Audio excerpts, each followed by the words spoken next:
No sé si a ustedes les ha pasado, pero a mí sí me pasa muchas veces en clase que cuando estamos haciendo actividades en grupo, yo realmente algunas veces puedo ver que todo el grupo, cuando voy transitando, ¿verdad? Si es virtual, puedo ver que el grupo realmente está trabajando, pero veo a veces a ciertas personas que como que están fuera de y no participan como deberían. Eh, yo la verdad es que soy un poco malosa porque pienso que tengo que obligarlos y realmente eso de trabajar en grupo es una, ¿cómo se llama? Es una habilidad que tenemos que tener todos, ¿verdad? Entonces es una competencia que hay que desarrollar en ellos. Y aunque uso Kahoot en clase, esto que les vengo a enseñar es muy parecido a Kahoot, que ustedes pueden encontrar aquí que hay, digamos, varios temas que yo puedo desarrollar si quiero hacerlo en inglés. Como mi clase es clase de redacción en castellano, yo tengo que desarrollar mis propios juegos con ellos. Entonces, todo es el principio de Jeopardy, ¿verdad? Que están trabajando en equipo, pero que hay un representante del equipo. Cuando yo veo que hay ciertas personas que no están participando, como se los dije malosamente, escojo a esas personas como los representantes del grupo, les mando el link, porque aquí podemos mandarles el link a cada grupo y entonces empezamos a jugar. El juego, aquí hice algo que acentuación y si no le puse tilde al cuento porque no me dejaba. Pero, por ejemplo, yo puedo venir, empezar a jugar con ellos. Ellos van a escoger, les puedo decir que son dos grupos, por ejemplo, y les digo que cómo se llama, escogemos cómo se llama cada grupo. Aquí va a ser esto y empezamos a jugar. Le estamos dando puntos, por ejemplo, en acentuación a las reglas generales, a la tilde diacrítica y a los diptongos y hiatos. Supongamos que ellos van respondiendo y el juego lo va a ir calificando. Ahorita lo voy a hacer manual porque no tengo oportunidad de hacerlo de otra manera. Si ellos contestan mal, tiene la oportunidad de ver cuál es la respuesta y así sucesivamente. Igual que nos pasa con Kahoot, ellos me van a dar a mí quién es el ganador, me va a pasar las estadísticas de cada equipo y, y al final pues vamos a tener un ganador. Generalmente yo pongo puntos extras, no puntos, no es que se van a jugar puntos de zona, porque estoy tratando de explicarles o que ellos entiendan por qué es importante que participemos todos y que cuando estemos trabajando en grupo, todos tenemos que saber.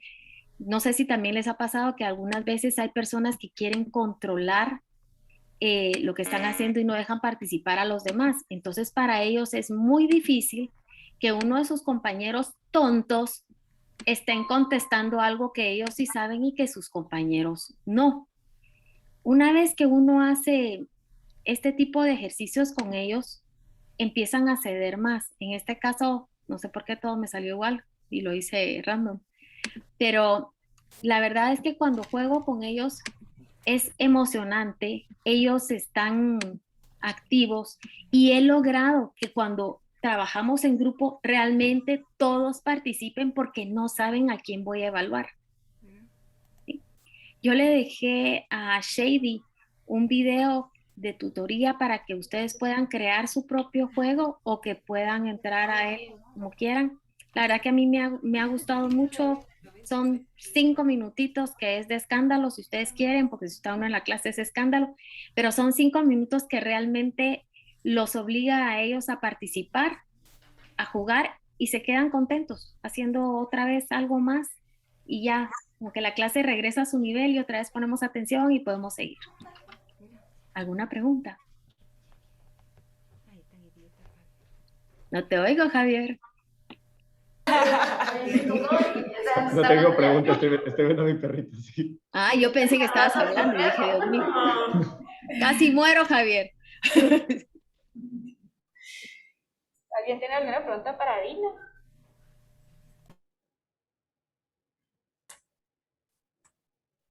Tengo una pregunta.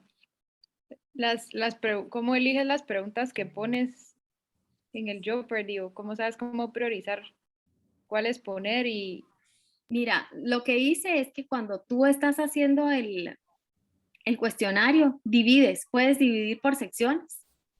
Y entonces lo mío era muy, muy fácil, ¿verdad? Acentuación. Entonces, ¿qué casos se pueden presentar? Era solo para ver si habían comprendido las reglas generales de acentuación. En general, lo que más me cuesta que entiendan son los diptongos y los hiatus. Y algunas veces la tilde diacrítica. Y entonces, tienes que encontrar maneras de hacerlos jugar o hacerles ver por qué están escribiendo mal. Y en una clase como esta, no me lo van a creer, pero por ejemplo, para los muchachos de economía, ¿por qué me ponen esta clase tonta cuando yo lo que voy a ver son números? Pero no se dan cuenta de que en algún momento de su vida van a tener que presentar una cotización, una carta de despido, una invitación para un congreso, algo. No te estoy hablando de... Ellos tienen que saberse expresar y tienen que tener un vocabulario, no les voy a decir rico, pero sí un vocabulario por lo menos decente para que un individuo pueda pues, enseñar que es un profesional, ¿verdad? Entonces, es un poco difícil, igual a veces me cuesta con la lectura. Entonces, tengo que inventarme cosas que hacer con la lectura para que ellos realmente quieran leer y sobre todo buscar lecturas que no tanto literarias, porque eso los desespera, sino que tengo que hacer mi estudio de quiénes son los alumnos que están estudiando, hacia dónde van y buscar lecturas por ahí. gracias, Dina. La verdad es que yo nunca he usado Jeopardy, pero esas preguntas yo necesito jugar tu juego para aprender a escribir bien. También. Oh, Ya somos dos. Bueno, gracias Dina. No sé si alguien más tiene alguna pregunta, lo puede escribir en el chat y aquí Dina nos va a ayudar a responderlas. Igual los presenciales, si quieren alguna pregunta también para Dina. No logré ver cómo se llama la herramienta, bro. La plataforma. Ya te voy a compartir otra vez. Gracias. Se llama Playfactio.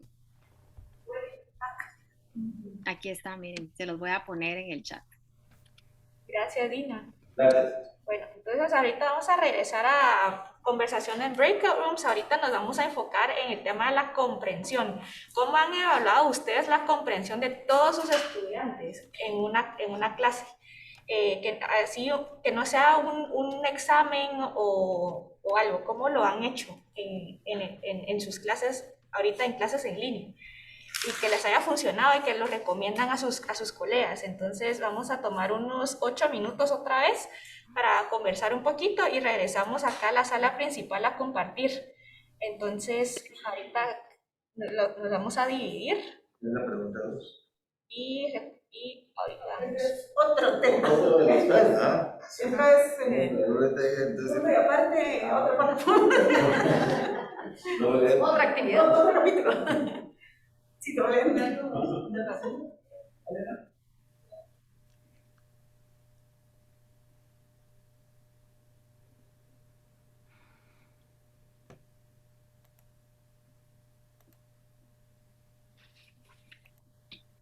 Se pusieron mute, no escuché cuál era la instrucción. La instrucción es, ¿sí nos escuchas? Sí. La instrucción era enfocarnos en el tema de la comprensión, cómo evaluarían la comprensión de cada uno de los estudiantes sin usar exámenes. Entonces, cómo lo han hecho antes, qué les ha funcionado y qué les recomendaría, hay algo que les recomendaría a sus compañeros.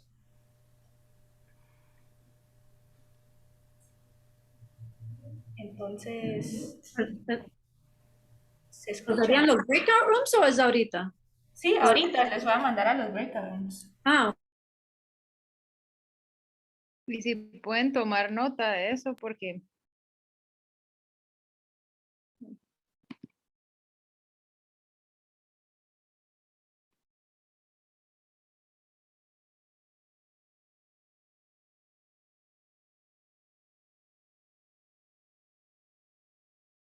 platicaron.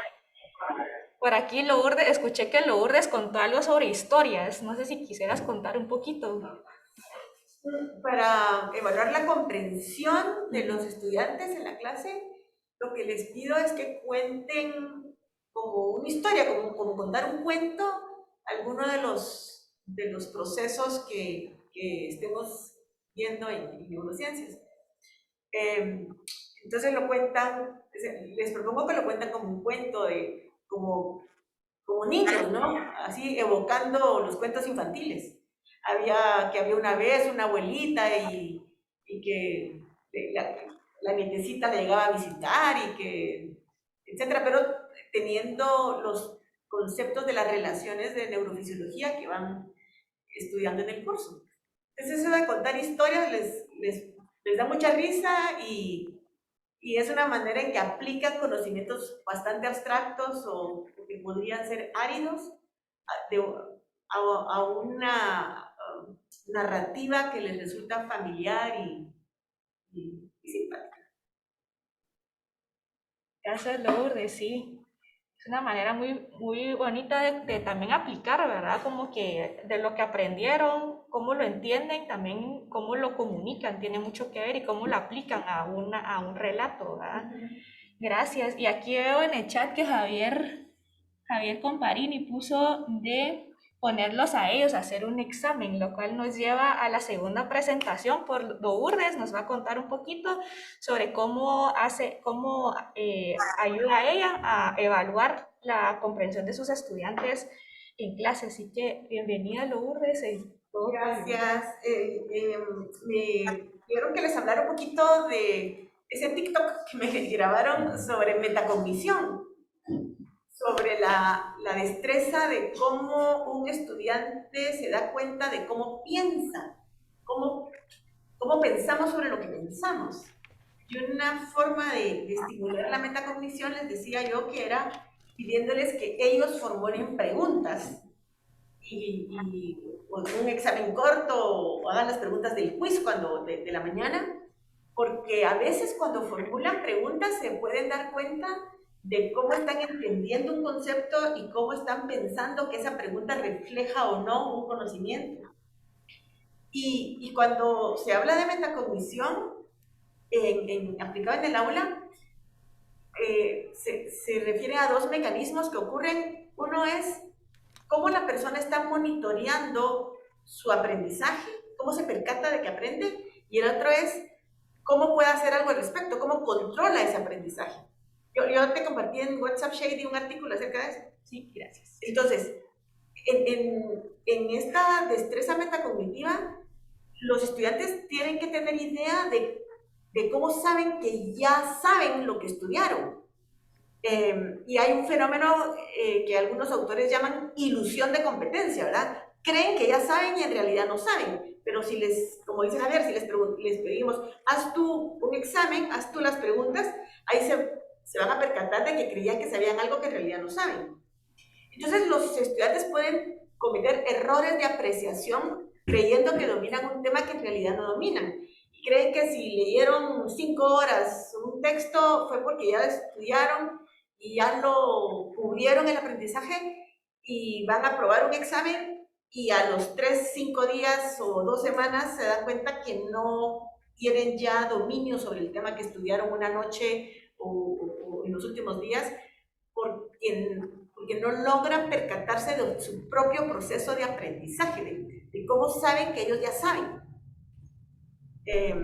Y la parte de control es cuando ellos pueden entonces estimularse de diferente manera para asegurar que el aprendizaje sí ocurrió.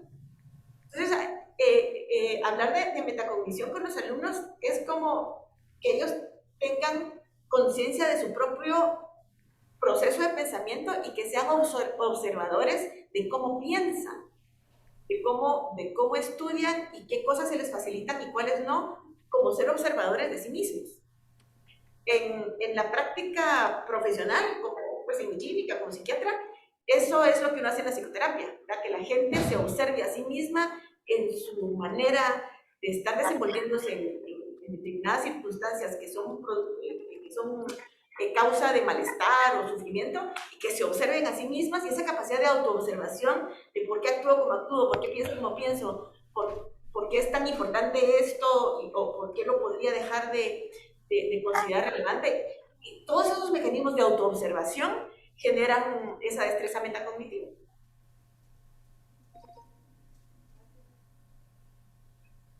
Pues, no sé si eso les confundió más. Sí, algo que también nos contaba Lourdes en el TikTok es que te pides a los estudiantes que formulen las preguntas y que se los reparten a ellos para que el resto de la clase los responda, ¿verdad? Ajá. Que ellos hagan las propias preguntas de los quizzes, ¿verdad? Sí. ¿Alguien tiene alguna pregunta que le quisieran hacer a Lourdes del tema? Yo estaba pensando lo que estaba diciendo Lourdes ahorita, y la verdad que no sé si ahí estaría el misterio de tantos alumnos que dicen que yo sí estudié un montón, que yo estudio un montón, ¿por qué me va tan mal en los parciales? Correcto, así empieza el artículo que le compartió Shady, empieza con esa escena donde llegan los estudiantes a la oficina del profesor a decir, ¿por qué saqué esto si yo me pasé estudiando 5 días o una semana y me fue mal? Porque tienen ilusión de competencia. O sea, creen que porque subrayaron todo el libro, ya saben. Y hay toda una cantidad de recomendaciones para que ellos se percaten de qué es lo que sí dominan, qué es lo que ellos pueden considerar aprendizaje, y esa destreza para poder identificar qué de esto yo ya aprendí es un proceso metacognitivo. ¿Y eso cómo se puede lograr? O sea, ¿cómo que hay algo que pueda leer uno, que tal vez lo ayude a uno a enfocar al alumno en esa metacognición, ¿verdad? Puntos, una guía, algo, porque yo siento que por lo menos y hay alumnos que yo sé que sí se están esforzando, que de verdad se están esforzando, pero sacan en los parciales 30 y 40 y no suben de 50. Pero tiene que ver con los métodos las técnicas de estudio que están usando. Y porque tampoco tienen claro cuál es la meta de aprendizaje, cuál es el objetivo de aprendizaje. Si para cada tema los estudiantes no tienen claro cuál es su objetivo de aprendizaje, entonces también se pierden en información. Digamos, hay conceptos importantes que son los que tienen que aprender, y hay mucha información que lo que da es contexto para el aprendizaje, pero no es lo importante. Yo creo que a veces cuando los profesores tampoco pueden diferenciarles bien, esto es lo importante y esto es lo que se te va a evaluar porque esto es lo importante, esta es la meta de comprensión, esto es lo que tú tienes que manejar, y el resto de información es para darte contexto. Entonces eso les ayuda a ellos para saber cómo enfocar lo que tienen que estudiar y dominar, y diferenciarlo del resto de información que solo es contexto. Una de las cosas que he visto yo cuando he tenido yo le doy seguimiento a los alumnos a los que les está yendo mal. Una de las cosas con las que me ha servido a mí mucho para que aprendan a estudiar es el método Pomodoro.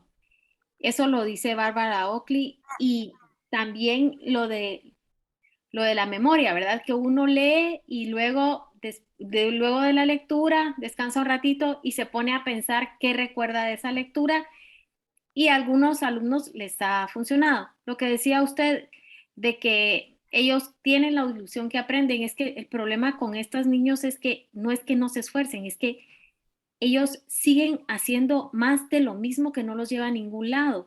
Y entonces me parece que aparte de saber los objetivos, sí tienen que encontrar otras técnicas de estudio que se adapten a sus necesidades y a su estilo de aprendizaje, que yo creo que eso es lo más difícil para uno como estudiante de entender qué es lo que me sirve a mí, porque lo que le sirve a Javier no es lo mismo que me sirve a mí. Javier entiende las cosas de una manera, yo las entiendo de otra. Javier va a entender en 3 patadas, yo voy a tener que estar unos 10 días a lo mejor, ¿verdad? Pero ese es lo primero, conocerse uno y saber qué es lo que necesita para aprender bien. Y eso es difícil que se lo diga un profesor. Digamos que hay algunas técnicas, por ejemplo, para subrayar en un libro. hay la técnica que se recomienda es, la persona lee el párrafo de lo que, después de hacer una lectura de un párrafo, quita la vista del libro e intenta repetir o parafrasear lo que acaba de leer. Aquello que no entendió lo tiene que volver a leer. Y después de un par de veces ya puede decidir qué va a subrayar de ese párrafo. Y va a ser aquello que nota que no se le quedó. Y eso es lo que va a ir a subrayar. Lo que es importante que no logro registrar, porque es eso lo que voy a tener que estar repitiendo en adelante para poder alcanzar ese aprendizaje. Entonces, por ejemplo, en esa técnica de cómo subrayar en un texto, es leo un párrafo, quito la vista, repito lo que entendí, vuelvo a leer y reviso si lo que entendí falta algo, lo hago por segunda vez, y en la tercera, si me doy cuenta que me faltó información, es esa la que hay que subrayar, no todo el párrafo. Entonces eso ya les lleva su atención a lo que tienen que seguir reforzando, porque es la parte que no dominaron, por ejemplo. Qué bonito ese tip, lo voy a aplicar. De releer un párrafo cabal, parafrasearlo y después darte cuenta, ¿verdad? Que de verdad es lo importante y que subrayar, ¿verdad? Que a veces, de verdad, en mi experiencia, cuando uno está aprendiendo un tema nuevo, todo es importante, todo es difícil y uno para subrayando todo. Sí. El otro recurso es el diario de campo. El diario de campo es como lo que usan los antropólogos, que es como yo voy y observo lo que está ocurriendo en una tribu, si yo soy antropólogo. Con una mirada antropológica yo puedo describir qué está ocurriendo en esta tribu. Entonces, el diario de campo es sobre mi propia mente, qué está pasando en mi propia cabeza. Entonces, en el diario de campo, yo voy registrando mi propio proceso de aprendizaje y darme cuenta, por ejemplo, pensando en mi clase de neurociencias, bueno, la anatomía del sistema nervioso de verdad que qué difícil es, pero la parte que más me gustó fue la del sistema límbico, porque ahí tiene que ver con las emociones. Y voy anotando en mi diario de campo cómo voy aprendiendo y qué cosas me quedaron bloqueadas. Esto no me gustó, esta parte sí está difícil, esto... Y sigo anotando en mi diario de campo ese reconocimiento de mi propio proceso de aprendizaje y lo voy registrando como un diario, como querido diario, hoy en la clase tal, esto fue un desastre, no sé qué. Entonces yo ya sé, cuando esté preparando mi parcial, que si voy a mi diario de campo, ahí voy a ir a reconocer qué temas son los problemáticos para mí, porque los tengo en mi diario de campo. Qué bonita ese ejercicio. Eso me gusta. También yo te lo pongo en práctica. Sí. Y veo que Liz, Suset, tienes la mano levantada. ¿Tienes alguna pregunta? Sí, primero me disculpo que entré tarde, tuve un inconveniente. No sé si esto ya lo preguntaron, pero mi duda es bien particular. Hay clases que naturalmente se presentan a enseñar a los estudiantes como que las técnicas de cómo ellos pueden mejorar su aprendizaje y su proceso de retroalimentación. Lo que yo quisiera saber es si tiene alguna recomendación de cómo los que damos cursos diferentes, digamos, yo pues, les enseño economía, pero me encuentro con estos problemas que ustedes están comentando, cómo a nivel de diseño yo puedo estructurar mis tareas o mis ejercicios o mis proyectos de modo que ellos hagan como que yo le llamo como hacer esta desconexión, cortar el orden, el cordón umbilical de depender del proceso del profesor para saber qué es lo correcto, ¿verdad? Muchos vienen del sistema donde, como decían, es lo que el profesor me dijo que tenía que subrayar o lo que el profesor me dijo que hay que anotar es lo importante. Entonces, el primer año de la U para ellos es un shock bien importante este proceso. Entonces, ¿cómo yo a nivel de mis actividades puedo yo apoyarlos a realizar este proceso? Pues cualquier sugerencia me sería súper, súper valiosa. Gracias.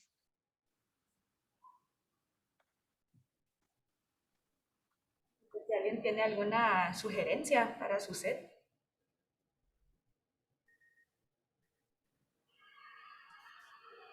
Lo que pasa, Suset, es que tú primero que nada tenés que saber exactamente cuáles son las necesidades de tus estudiantes.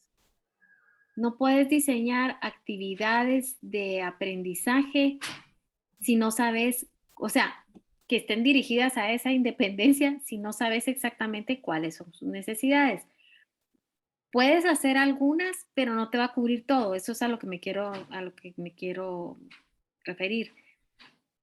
En general, yo creo que cuando uno diseña las actividades van exactamente dirigidas a eso, a que ellos sean independientes. Entonces solo tienes que formular tu actividad y pensar cómo vas a hacer dentro de las pautas de tu clase y las actividades diarias para que ellos no tengan necesidad de regresar a ti. Pero sí tienes que conocer qué es lo que ellos necesitan. No sé si me explico bien. Sí, sí, sí. Digamos, obviamente, pues hay que ir haciendo diagnóstico al inicio, ¿verdad? Y saber cómo vienen y obviamente ellos tienen que desarrollar su pensamiento crítico, etcétera, y el juicio, ¿verdad? De saber qué es lo importante para ellos. Y por eso, ¿verdad? Me da curiosidad qué han probado para que ellos vayan despertando esta confianza en sí mismos de ellos, poder decir, yo leo esto y esto es lo que yo creo que es lo importante, ¿verdad? Que creo que una gran parte es, como decía, ¿verdad? Ese depender de que el profesor no lo sabe, sino ellos saben lo que es importante. Gracias, Dina. Y Javier, Sí. ¿tú querías contar algo? Le quería contestar también a Suset que hay algunas cosas que se pueden hacer respecto de esto. Por ejemplo, primero, y yo creo que esto es lo más importante, Suset, es el manejo de expectativas. Uno, desde el día uno, le tiene que decir al alumno, yo no soy la persona que les va a dar las respuestas.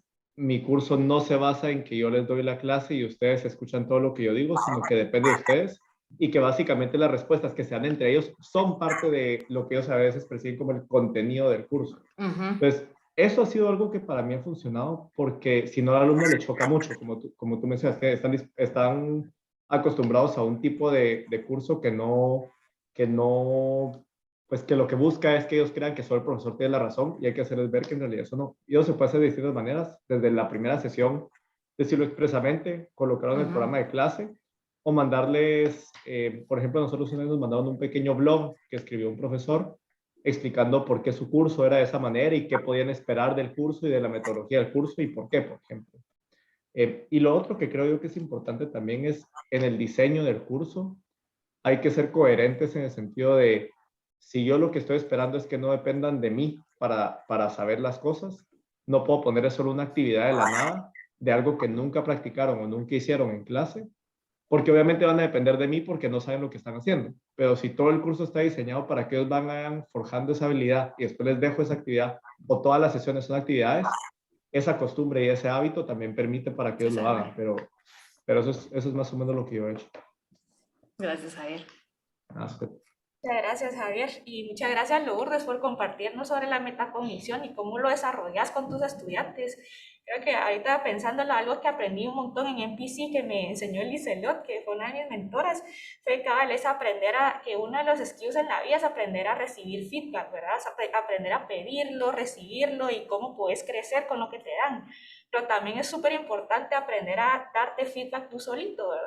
Reconocer qué estoy haciendo bien, qué no estoy haciendo mal, cómo puedo mejorar, ¿verdad? Y depender un poquito de lo que uno aprende de uno mismo. Así que yo creo que eso es una de las destrezas así más importantes que un estudiante se puede llevar después de la U, ¿verdad? Porque ahorita les compartí la presentación que les di a los estudiantes en en línea. Se los voy a si lo quieren ver, qué es lo que les digo, que les hablo de esto, de la ilusión de competencia, de cómo estudiar y de la responsabilidad que tiene sobre su propio aprendizaje. Sí, se los voy a mandar a todos en el correo de recursos después de la sesión. No está aplicado a la clase de neurociencias, pero se puede tomar el. Buenísimo, sí, se los va a compartir aquí también en el chat. Que fue hecho, es de un curso que tomé con Luisa González Richie. Ella es experta en docencia y en neurociencias. Gracias. Y en el chat, para los que están presenciales, en el chat compartí primero unos tips de estudio de Barbara Oakley, que tiene 10 cosas buenas que hacer cuando uno está estudiando y 10 cosas malas que hacer. Porque justo dice que los estudiantes cuando se pasan horas estudiando para un examen y muchas veces después ellos creen que porque están nerviosos se les olvidó toda la hora del examen. Pero lo que normalmente pasa es que no tuvieron buenas técnicas de estudio en el primer lugar y que en verdad no lo comprendían. Aparte sí, también están nerviosos, pero es muy raro y son muy pocas personas a las que de verdad se les olvida si en verdad lo habían entendido. Y lo otro son estrategias para estudiar de forma efectiva también. Y creo que este tema a veces compartir tips con los estudiantes de cómo estudiar o cómo aprender los temas de nuestra clase en específico les ayuda un montón, porque al final están aprendiendo cómo aprender, especialmente si son de los primeros años. Y yo vi a mi hermana, que es más chiquita que yo en la U, al principio le costaba un montón y se pasaba horas estudiando, así lo típico, y después lloraba, que le iban mal, que sacaba malas notas, y yo la verdad es que no le compartí mayor tip, porque eso fue hace algunos años. Pero ahora que lo pienso, digo, "Ah, la gran, le hubiera enseñado", y al final lo aprendió, pues, porque ya cuando estaba en los últimos años, que yo también estaba aprendiendo más de educación, entonces le pude haber enseñado en ese momento, pero ya lo aprendió sola. Y, por ejemplo, que no solo releía cosas, sino que ella cerraba el libro y se hacía preguntas de lo que acaba de leer o se lo trataba de explicar a alguien más. O sea, cosas básicas que igual aprendió, eh, pero que uno no sabe en los primeros años especialmente. Gracias, Carmen. Y otra cosa que yo leí también en uno de los artículos al investigar sobre estas actividades de evaluación formativa es que al realizarlo en clase con los estudiantes, ustedes les pueden decir a los estudiantes, bueno, esta actividad sirve a este objetivo y así lo vamos a hacer. Y también invitarlos a ellos a probar estas actividades por su propia cuenta, ¿verdad? Porque al final son actividades que ellos pueden hacer ellos solitos para repasar ciertos temas. Entonces ellos, digamos, la idea de Lourdes, de hacer preguntas, por ejemplo. Entonces, digamos, quizás después de que se acabe la clase con Lourdes, entran a una clase, a otro curso, pueden seguir aplicando lo mismo, la misma actividad que aplicaron en el curso anterior, ¿verdad?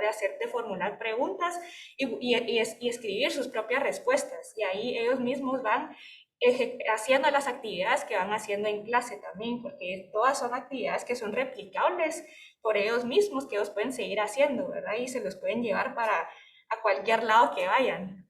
E incluso hasta que terminen la U y no estén estudiando en ninguna universidad, para seguir aprendiendo por su propia cuenta, son ejercicios que ellos pueden seguir realizando, ¿verdad? Para aprender por ellos mismos. Algo que me pasó a mí con el diseño del curso, cuando hice esta presentación que les compartí, es que con el confinamiento, el año pasado con la pandemia, como uno pasó encerrado sin gente, yo me pasé con mi esposo y mi hija menor. Entonces, toda la preparación del curso y todo estaba solo estábamos los tres, ¿verdad? No había nadie mucho más con quien hablar. Y mi esposo es pediatra, entonces él me entiende mi idioma, pero ella es ingeniera química. Y entonces cuando yo estaba preparando mi curso, como andábamos viendo en qué distraerse y en qué ocuparse, ella me empezó a leer, a ver mi preparación del curso. Entonces ella me empezó a hacer preguntas, así de alguien que no sabe nada de neurociencias, y gracias a las preguntas de ella, que eran preguntas como muy transparentes, fue que yo diseñé un curso y le quité basura de contenido que según yo era interesante, pero en realidad es un contenido que a uno le da como cierta coquetería de, ay, qué bonito saber ese dato, pero ¿qué importa ese dato? Me decía, si tu meta de comprensión es esta, ¿para qué das ese dato? Esa es basura que confunde. Entonces, cuando ella me empezó a hablar así, yo dije, en realidad, yo tengo que limpiar mi clase e irme realmente a la esencia de lo que necesito que ellos dominen. Y en medicina me pasaba a mí mucho antes, ahora cada vez menos, que a veces uno cuando daba las clases, como que uno se luce con lo que uno conoce y domina de un tema y eso, el ego como que se alimenta mucho y en realidad eso el estudiante no le sirve de nada.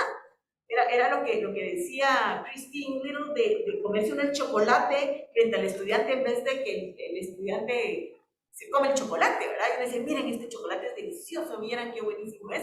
Y el estudiante viendo ahí saber cómo hacer ese chocolate, ¿verdad? Y a darse el chocolate que ellos descubran el sabor del dominio de las cosas. Entonces, pues me sirvió mucho tener una interlocutora que no sabía nada de nada cuando planeé mi curso. Y de ahí fue que salió esa presentación. Muchísimas gracias, Lourdes. Ahorita les puse en el chat el PDF que me mandaste por WhatsApp.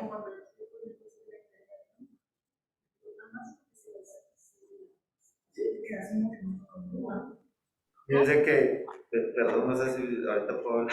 Sí, dale. Oyendo a la doctora, y entonces, no lo he hecho, que conste, pero les voy a contar lo que se me ocurrió ahorita, porque en el ámbito empresarial u organizacional más bien, sí he utilizado y cada vez está más en uso para cierto tipo de problemática, invitar dentro de la organización, a veces se invitan a externos, pero dentro de la misma organización, invitar a la solución de alguna problemática a gente, por supuesto, los responsables del tema en la organización, y algunos otros escogidos intencionalmente que no tengan ningún dominio o conocimiento del tema para que cuestionen el frío y de forma disruptiva y etcétera. El tema ya ha tenido buenos resultados. Pero escuchando a la doctora digo, quizá podría ser esto, digamos como, no sé si como una forma de evaluar la comprensión de algún tema. Por ejemplo, podría invitar a mi clase a alguien absolutamente ajeno al tema y pedirle al grupo o por grupos que le expliquen X o Y tema y que la persona ya que tanto comprendió, por ejemplo. Eso no es pero oyéndolo ahorita digo, Es que sí. mezclar esos elementos. Sí. Alguien que no sepa nada y bueno, explíquenle a ver. Porque si me lo explican a mí, sería finalmente con mis ojos y yo cuestiono y tal vez me pongo exquisito porque no dijeron eso, ¿verdad? Pero alguien que no, y decir, bueno, decime si comprendiste, si te gustó la temática, decime para qué sirve, en las palabras que Dios te...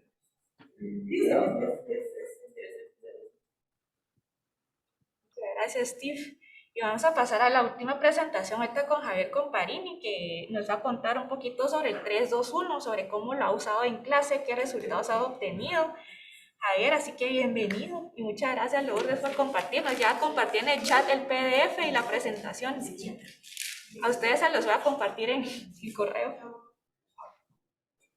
Bueno. Hola a todos, ¿qué tal están? Mi nombre es Javier Comparini Cueto y yo soy profesor de la Facultad de Derecho de Marroquín. Lo que yo les voy a enseñar hoy y les voy a explicar un poquito es cómo utilizar la herramienta de 3-2-1. Soy muy sincero, yo hago una variante del 3-2-1, no hago propiamente cómo funciona, pero es la que a mí me ha servido. Y el objetivo de un 3-2-1, por un lado, es evaluar el proceso de aprendizaje. No el aprendizaje en sí mismo, sino ese proceso de aprendizaje. Y segundo, funciona como una herramienta de retroalimentación en doble vía. Veamos hoy, ahorita vamos a explicar un poquito mejor por qué. De la manera más simple, un 3-2-1 es una herramienta en la cual yo le pregunto al alumno que me responda 3 cosas de algo, 2 cosas de otra cosa y 1 cosa de algo más. ¿Cómo lo hago? A través de un formulario. Vengo y les mando un Google Form en el cual está el 3-2-1 y lo llenan. No es ninguna herramienta muy sofisticada, no es nada muy difícil. Yo uso Google Forms, pero ustedes pueden utilizar incluso correo, pueden utilizar lo que quieran. Pero vamos ya a comentar a cómo funciona. Primero, 3. ¿Qué 3 cosas les pido yo? Les digo que me digan 3 cosas que aprendieron esa semana en la clase o 3 cosas que se llevan. ¿Y por qué lo hago así? Porque cuando solo les pido que me pongan qué aprendieron, a veces solo me ponen como contenidos específicos, así como aprendí qué es la bacteria. Vamos, yo no soy de medicina, pero por ejemplo, básicos. Aprendí qué es finanzas, etc. Y eso a mí no me da mucho. Entonces les pregunto qué se llevan, porque a veces el alumno prefiere decir, me llevo que ahora ya sé cómo funciona la diferencia entre tal y tal, y un poquito la apertura de la pregunta les ayuda a ellos a no limitar tanto su respuesta. ¿Qué me dice a mí el cosas que aprendieron o se llevan? Me ayuda a ver qué les destacó a ellos y también saber qué es lo que realmente se está quedando del curso. El siguiente es el 2 y les digo que me pongan 2 preguntas que todavía tengan. Y la primera pregunta que surge es, ¿qué pasa si nadie tiene preguntas? Pues no pasa nada, no me pongan preguntas. A mí me estaba sucediendo que me estaban poniendo preguntas por preguntar y yo les dije que prefería que me pongan legítimamente no tengo ninguna pregunta y lo superábamos a que me estuvieran poniendo preguntas súper raras solo para poder participar ahí. Y no pasa nada, es decir, no hay preguntas, buenísimo. ¿Qué pasa con las preguntas? Pues obviamente a mí me dice qué es lo que no están entendiendo o qué cosas son las que todavía no están terminando de entenderse bien.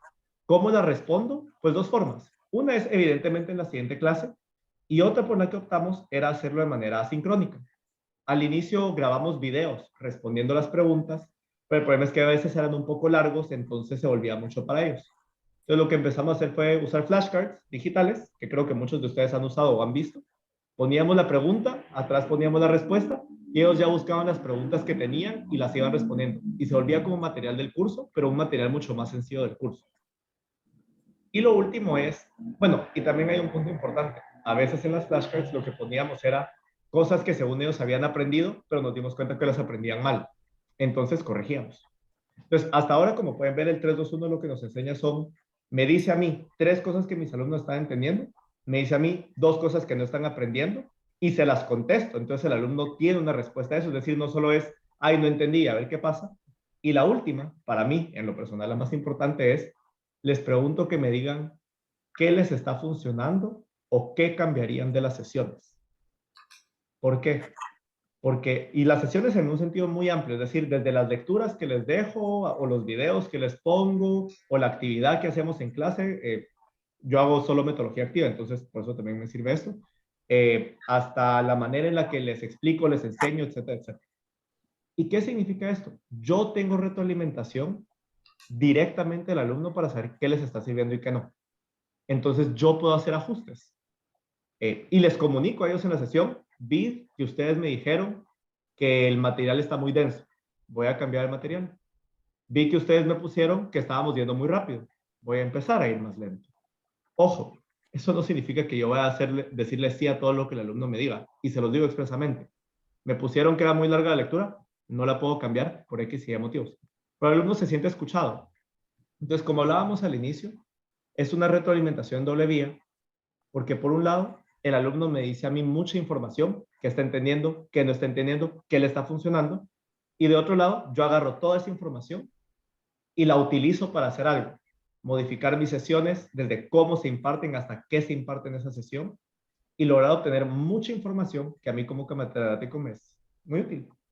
Para ir concluyendo cómo la hago, la envío semanalmente, al final de la semana, obviamente. Les daba, en mi caso, un tiempo límite para llenarlo, porque para hacer ajustes necesito tener tiempo suficiente para poder hacerlos. Y yo no creo en la cultura de puntos, pero me aprovecho de ella. Entonces les dije que si llenaban todas las semanas sus 3-2-1, se ganaban 3 puntos netos extra. Solo llenándolo, no tenían que hacer nada más. Al inicio empezaron mi clase de 18 alumnos. Empezaron 18 llenándolo, terminaron solo 5 con los 3 puntos extra, pero 12 alumnos en total terminaron siempre haciendo los 3-2-1, a pesar de que no tenían puntos. Entonces, los puntos se ayudan para generar la cultura, más no la mantienen. Y esa es más o menos la forma en la que uno hace un 3-2-1, que es lo más sencillo posible, pero tiene muchísima información para poder mejorar tanto uno las sesiones como el alumno su aprendizaje.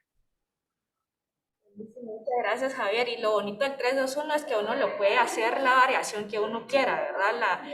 Lo importante es el objetivo. ¿Por qué es que quiero mandar esta encuesta o por qué quiero mandar esto a los estudiantes? Pero uno puede, ¿verdad?, hacer el mix que quisiera con esas tres preguntas. No sé si alguien tiene alguna pregunta para Javier.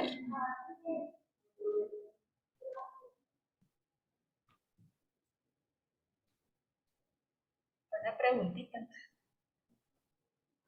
Aquí presencial. ¿Cómo? Yo tengo claro la técnica, ¿verdad? Sí. Buenísimo. Tal vez algo que podría validar es, supongo, no sé, que podría hacerse en vivo, digamos. Dependiendo un poquito del tiempo, pero yo a veces mezclo el 3-2-1 con sesiones presenciales en grupos pequeños, porque no puedo trabajar con 18 al mismo tiempo. Para el que quiera también es opcional, para poder discutir un poquito la retroalimentación que van dejando. Y a veces pues me toma un poco más de tiempo, pero como los 3-2-1 tienen su nombre y apellido, entonces también me tomo a veces el tiempo de escribirles correos a ciertas personas que tienen ciertas preocupaciones o que no saben por qué no están entendiendo, que les está costando tal. Y pues les mando la respuesta, les mando, tal vez necesitas modificar cómo estás estudiando, cómo estás leyendo, para mantenerlo siempre más personalizado. Al final del día, pues aprovecho los pocos alumnos también para poder hacer eso. Buenísimo, Javier, gracias. Ahí les vamos a mandar un test también para ver qué se llevan de la clase del Teacher Tuesday de hoy. Bueno, vamos a concluir un poquito para hablar un poquito más sobre feedback, ¿verdad? Y vamos a volver a hacer un último breakout room con los últimos minutos que quedan y para compartir un poquito sobre cómo otras ideas, ¿verdad? Cómo han obtenido, cómo dan feedback ustedes a sus estudiantes. Digamos, qué actividades hacen, que hacen reuniones, sesiones, o cómo piden feedback a los estudiantes para mejorar sus cursos. Entonces vamos a hacer otro breakout room en los últimos 8 minutos para conversar y vamos a regresar a la sala principal. Ahorita los voy a mandar.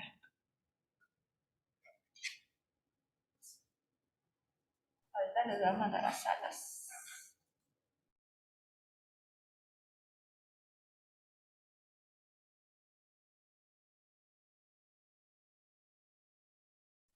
Solo, Shady, ¿me puedes asignar a un grupo, por favor?